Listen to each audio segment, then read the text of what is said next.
Alors, tu veux investir dans l'immobilier, tu veux être investisseur immobilier. Abonne-toi et regarde cette vidéo jusqu'à la fin. Je vais t'expliquer 3 choses que tu dois réellement éviter pour pouvoir être un bon investisseur et un homme proactif dans le domaine de l'investissement immobilier.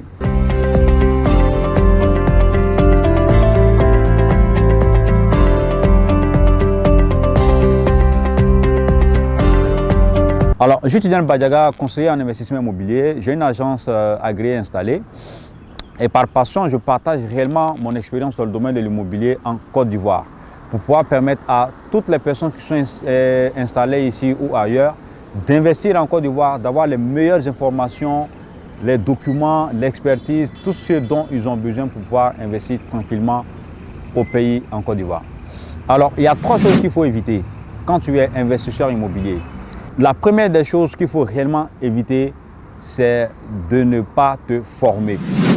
Ça s'applique dans toutes sortes de domaines. Quand tu ne t'informes pas et quand tu ne te formes pas, l'investissement immobilier va te coûter très cher. Parce que ce que tu ne connais pas, c'est dans ça qu'on te blesse. C'est dans ça qu'on te fait mal. C'est dans ça qu'on te gruge.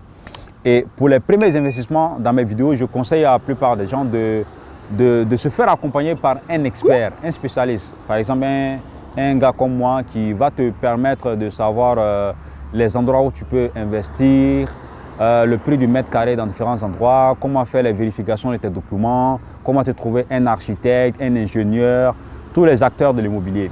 Mais au-delà de cela, quand tu payes sa facture, ses frais, tu dois toi-même en retour l'accompagner, le suivre de telle sorte que tu puisses apprendre.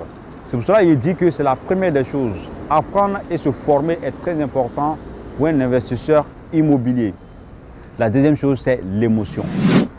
Je le dis parce que j'ai en exemple une dame que j'accompagnais dans ce projet et à un moment donné, elle m'a laissé, elle allait faire un investissement ailleurs toute seule et elle allait acheter une villa dans un endroit où il y a un projet de voie de goudron qui devrait passer dans la zone.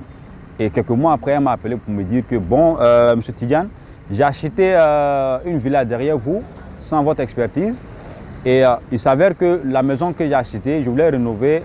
Au finish, on m'a dit qu'il y a une voie qui doit passer sur cette maison et réellement, j'ai perdu mon investissement.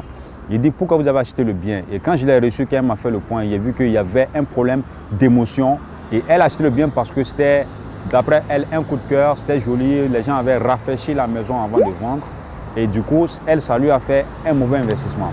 L'expert que je suis, si j'étais là, j'allais lui demander de me faire, j'allais faire des demandes, j'allais faire des recherches, j'allais faire des expertises de telle sorte qu'on puisse éviter ce genre de situation.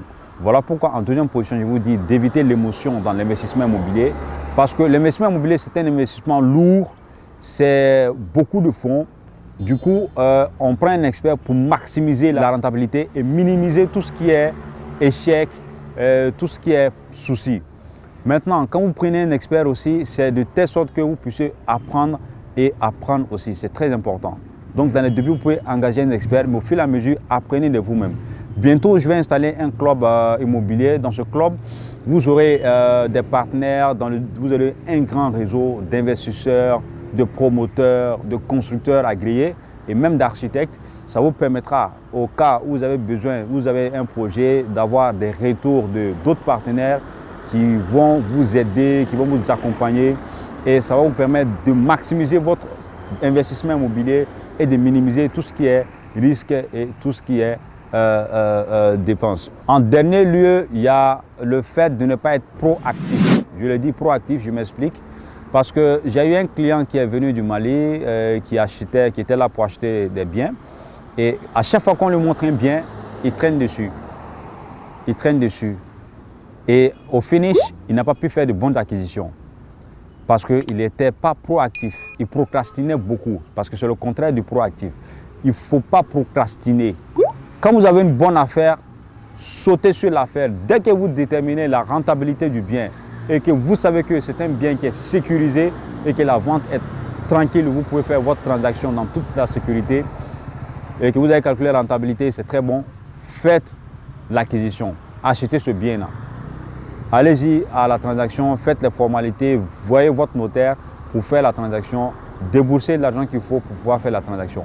Parce que si vous procrastinez en tant qu'investisseur, au finish, vous allez bouffer votre argent et vous n'allez pas pouvoir profiter des bonnes opportunités. Parce que les bonnes opportunités, les bonnes affaires ne traînent pas. Ça va très vite. Et si vous avez un expert qui vous accompagne, c'est top. Mais si vous pouvez réellement vous former aussi, ça serait encore mieux. Alors, c'était ça les 3 choses que je voulais vous dire pour pouvoir réussir votre investissement immobilier et de minimiser tout ce qui est échec dans le domaine de l'immobilier. N'hésitez pas à me contacter, je serai heureux. Et si vous avez des questions, des préoccupations, vous pouvez les mettre en commentaire.